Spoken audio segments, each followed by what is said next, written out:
Hello, Southwest Florida homeowners and homebuyers. Welcome to the 239 Real Estate Roundtable podcast, your go-to source for navigating the vibrant real estate landscape of our beautiful region. I'm your host, Kevin Tremmel, a local real estate agent, leader, and investor here in Southwest Florida. On this podcast, we bring you insights from the best in the business, top-notch real estate professionals, seasoned agents, and experts of everything from homeowners insurance to mortgages, maintenance, and repairs. Whether you're a first-time homebuyer or a seasoned homeowner, we've got you covered with tips, strategies, and valuable insights to make your journey in Southwest Florida's real estate market a breeze. Get ready to unlock the doors to successful home ownership. This is the 239 Real Estate Roundtable podcast, where we demystify the process, share insider knowledge, and ensure you're well equipped to make informed decisions. Let's dive in. Hello, everybody.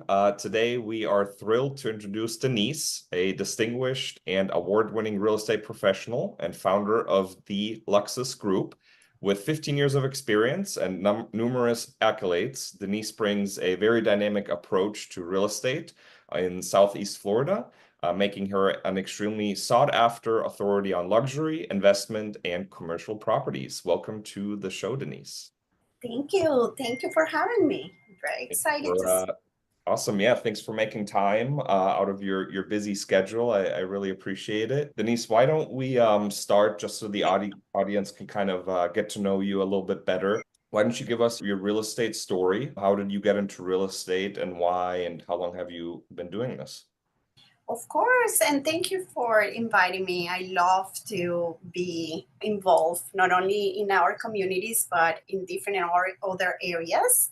So I started in real estate, and I will say always as an accident. I used to do commercial real estate in leasing representation for my family. They used to have restaurants. So I was pretty much in charge in the business development and the leasing negotiations.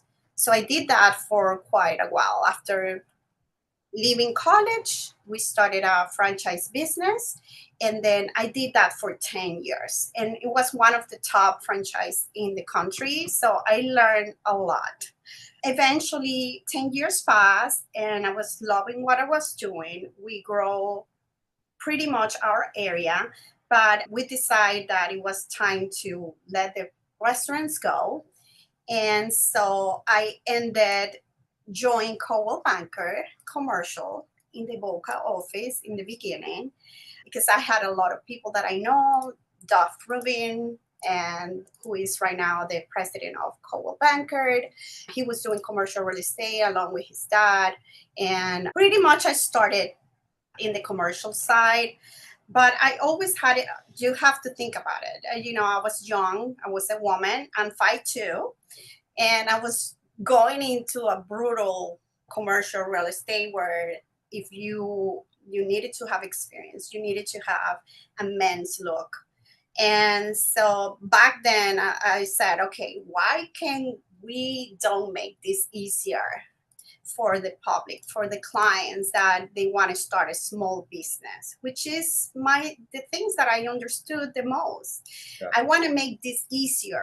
I mean, it's a hard and complicated world of commercial real estate. How we can make this easier? And so what happened is back then, if you used to do commercial real estate, for sure you weren't doing residential and so on. And like, why can we do commercial, residential, and investment real estate? So we started doing in servicing the public in commercial, residential, and investment. And obviously for me, it was easy the commercial side, so I needed to learn the residential side. Most of my clients that owns a business or a warehouse or a commercial property, they used to have a residential property. And they were saying, Denice, can you take care of that? So I learned, the residential side. And eventually the Luxus evolved from the necessity of having in just one spot a boutique service of commercial, residential, and investment within the global brand of Coldwell Banker.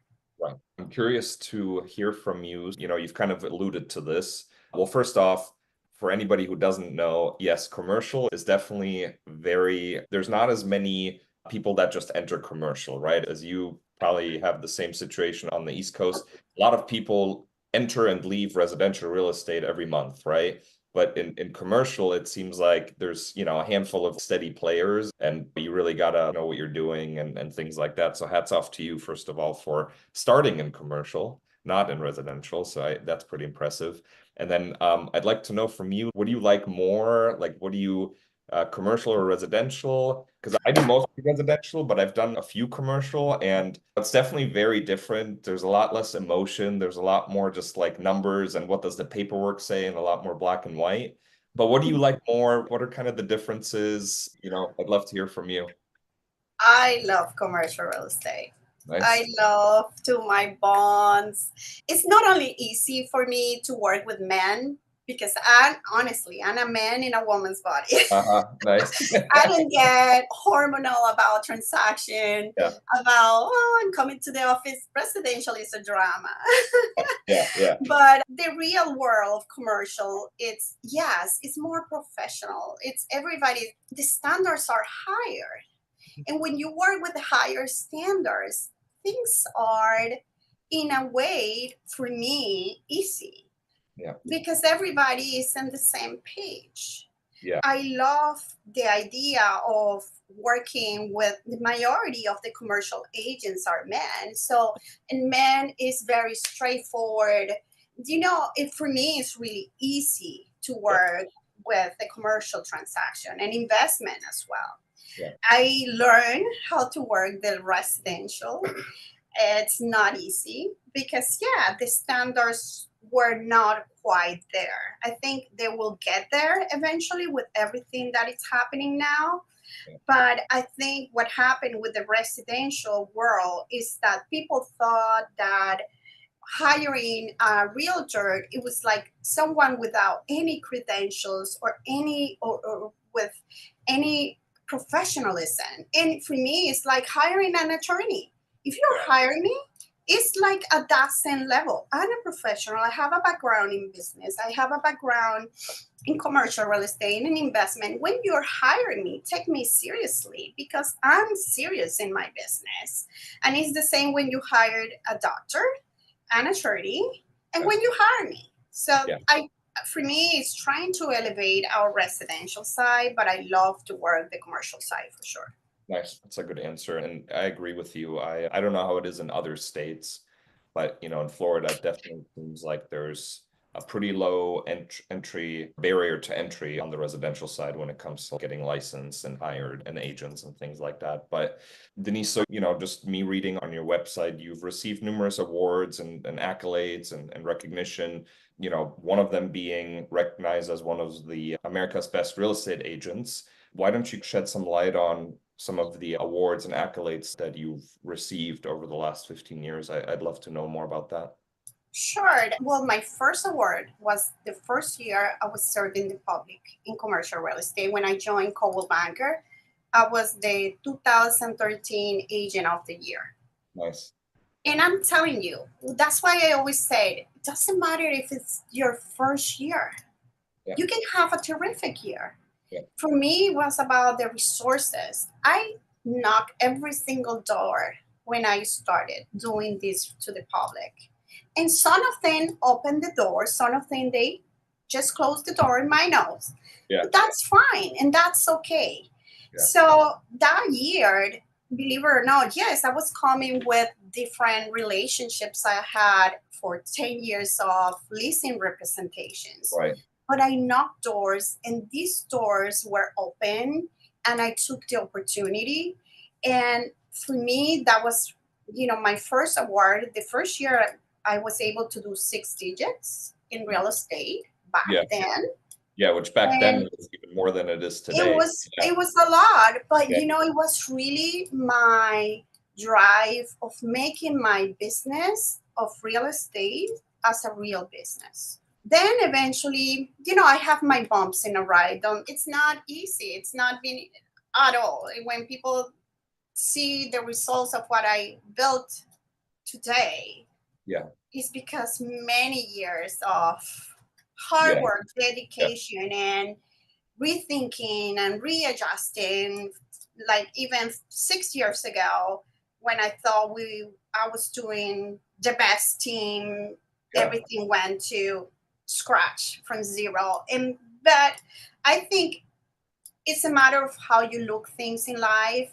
I have two choices: to see that as an opportunity of creating something even bigger and special, or just to be worried about it. And 6 years ago, I said, okay, let me create a boutique service that serves the public with commercial, residential, and investment within the global brand. Okay, and with a super service. And that's when the Luxus was born. It's a real a place where people can trust that we not only have the knowledge, but we have the experience, and we are devoted to these clients to make their transactions. And so you told me before we were talking that you have a very rigorous like selection criteria from kind of who you onboard or hire on your team. So I'd love to know a little bit more about that. And also, what do you think sets your group and your team apart from like other real estate teams? And how do you deliver that exceptional customer service? Yes, I think that's the hardest part of my business. I'm telling you, I'm very good selling. I'm very good creating leads and creating business. But my vision of having high standards of professionals in the field, sort of like hiring a doctor, hiring an attorney, is the same thing. When people hire us, they need to be looking at us as the professionals in the field. So for me, it's always been important if they have a college degree. Why? Because most of the time, if you have a college, at least your brain and your way of seeing things is a little bit broader. Not necessarily, don't get me wrong. Yeah. But for me, it's important to have high standards, okay? My vision is, okay, let's dominate the market. How you're going to dominate the market with a market share? How we're going to have a market share?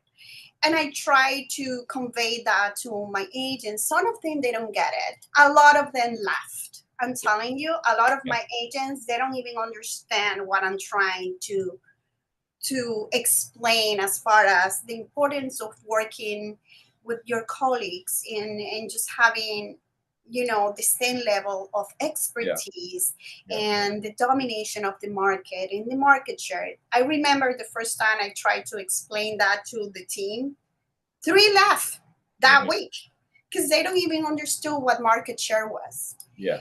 And for me, that's fine. That's part of my growth as well. Yeah, of course. So I think right now we tend to have agents that really wants to work.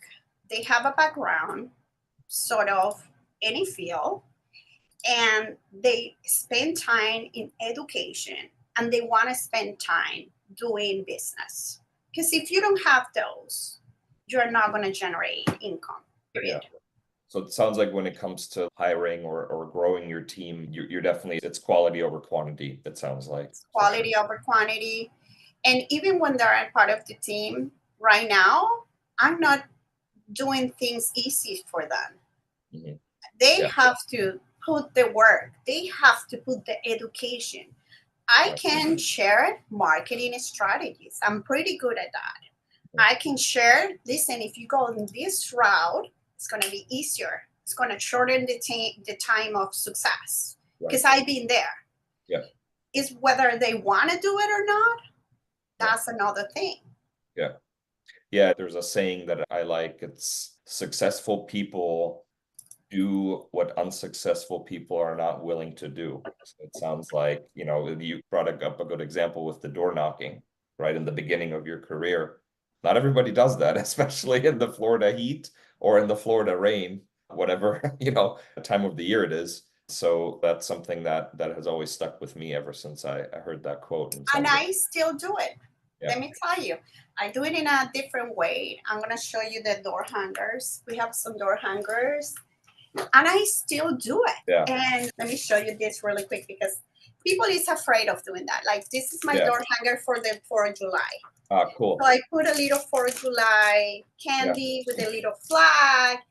And Nice. listen, most of the time, the private condominiums or associations, they're gonna call. I'm gonna get some calls. I'm like, yeah, but I already put my door hanger Yeah, in yeah. there, and I still do it. Yeah, nice. And that's a nice touch with the little American flag.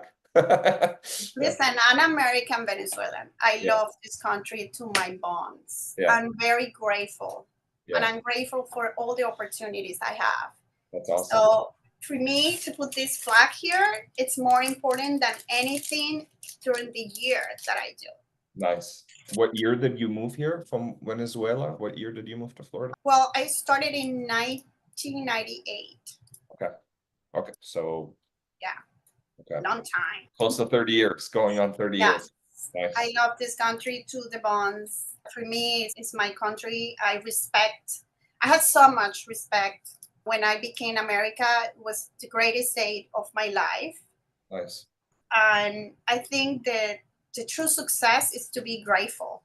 And I'm very grateful not only to this country, to my parents for all the education that they give me. Right. So I've been doing what I do right now, you know? Yeah, they Yeah. laid the foundation. Yeah, that's awesome. And then Denise, so you're known for staying ahead of trends through marketing, market research. I know you also invest a lot of your money or your proceeds or your commission, whatever you want to call it, into technology and marketing. So what are some current trends you see shaping real estate in South Florida right now, especially after the pandemic? Listen, when the pandemic hit, I remember myself going out with, where everybody was staying home. I was working Yeah. I'm telling you, I did not stop. Mhm. But I remember everybody was doing everything online. And I said, back then, why we don't go back to printing? Uh-huh. I feel that time everybody was doing a lot of emails. And I was so tired of getting emails, Mhm. and like 300 emails a day. I'm like, no. So I always try to do things in a different way. So I started back then doing a lot of printing, a lot of postcards, magazines, a lot of stuff that everybody stopped doing. That's what I did. And then right now, it's different again. So you gotta change. Every year I change. I Right. change. I creating like trademarks for different wording that we create. And I say, okay, now I'm gonna create trademark because obviously if you do something nice, people is gonna copy. And Yeah. that's fine with me. Honestly, I don't have a problem. Right. But it gets to a point that, okay, what can we do that in order to protect ourselves? Yeah. So I started doing some trademark of certain things. But listen, old school works, like same thing, knocking doors, being out there, being in the community. But new school works, all the Instagram, Facebook, the videos. For me, it's about being authentic, being very specific about the message you want to, you know, showcase in all your channels, Right. and decide every year I take one channel and say, this year I'm going to work YouTube. Boom. And we work just like to the moon and Mhm. we develop. Mhm. And every year I take a different channel. There's just so many channels, just so many things. Yeah. Podcast, I think, is always been a great idea Yeah. because it's a way that people get information that is value for most of the audience and things that people doesn't even know. Yeah. So, because everything works, Yeah. it's a matter of deciding every year, what are you going to do? Mm-hmm. Like, I love what you did. You said, I'm going to do the podcast, but you have to be really good at that. Yeah. So when you become really good at podcasts, you're going to be the king of the podcast. Right. Right.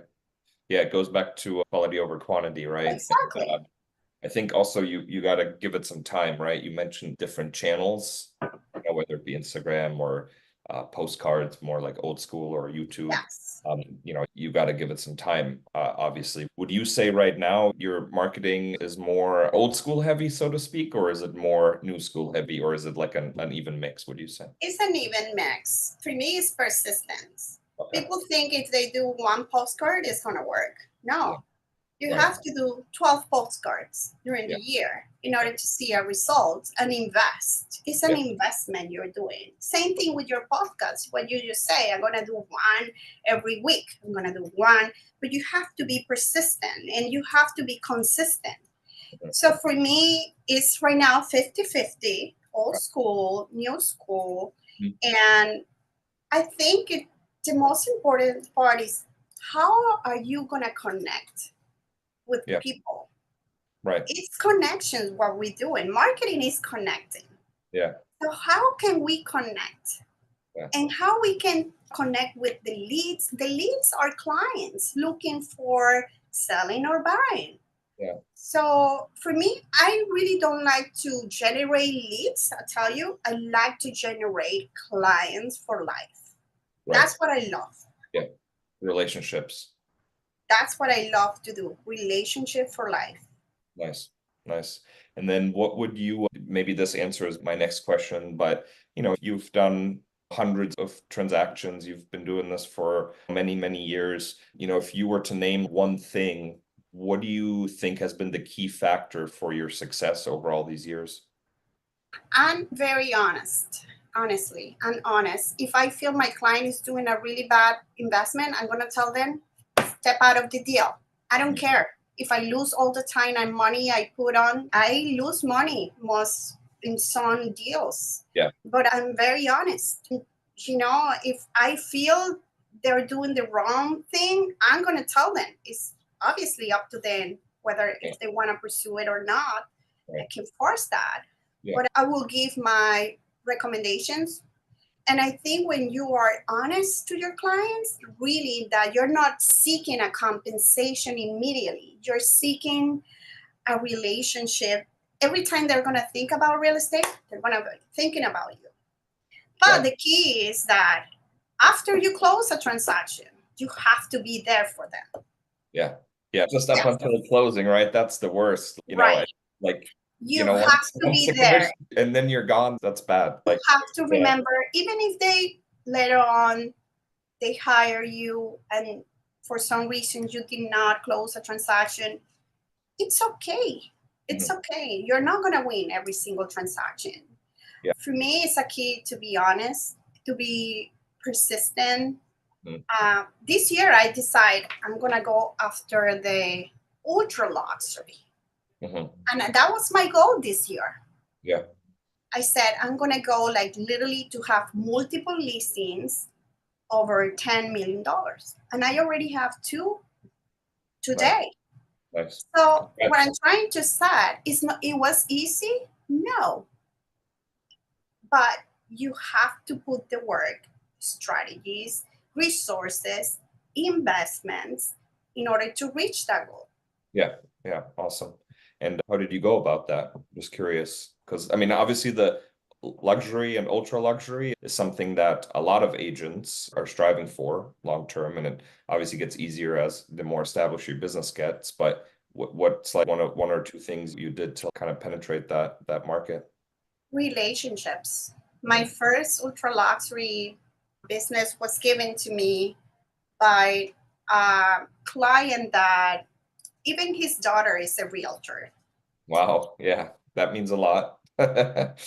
And he recognized the amount of knowledge I have over the area and the amount of marketing I do and the things I do and how I take care of my listings. And then when he gave me the first opportunity, I was like, okay, I'm not going to let this guy down. Listen, I have to turn down offers just because I knew with him, obviously he turned it down, but my recommendations always were there because I knew it wasn't good for him. And it's not easy to do that.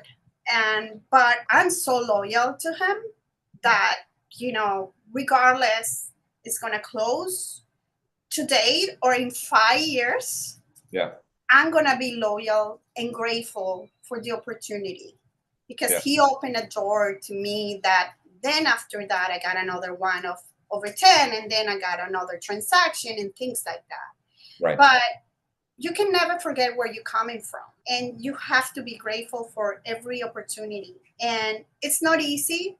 For me, it requires a lot of preparation.